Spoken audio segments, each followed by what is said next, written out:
nedaudz patiesībā gandrīz pēdējā mirklī izdomāju, ka stāšos horeogrāfos, un patiesībā tā nojausma par to, ko nozīmē mācīties par horeogrāfu un profesionālu dejotāju, es aptuveni nojautu tikai tad, kad notika pirmās iestāja eksāmena dienas.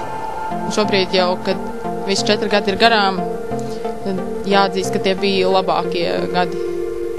Man tā lielākā nozīme šķiet ir tā iespēja.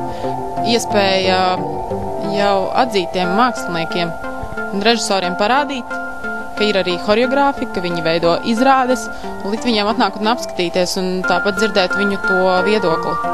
Par iepriekšējo kafejnīcu var teikt, ka mēs tur gājām salīdzinoši reti, bet tad, kad gājām, tad pārsteidza personāla nosvērtība, tiešām procesa izbaudīšana.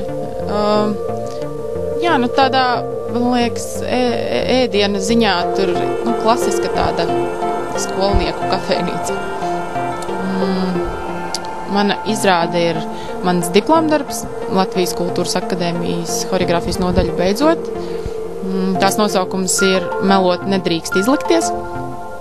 Tad skatītājs pats var izvēlēties, kur viņš ieliek pieturzīmi. Izrāde ir par attiecībām, par vīrieti un sievieti. Un tas ir tāds, manuprāt, diezgan ironisks skatījums uz attiecībām un par arī zinām izlikšanos. Jebkurā situācijā, kur ir pieņemts, ka tā ir tam jābūt, un ja tu dari ne tā, tad uzreiz, skandāls mājās.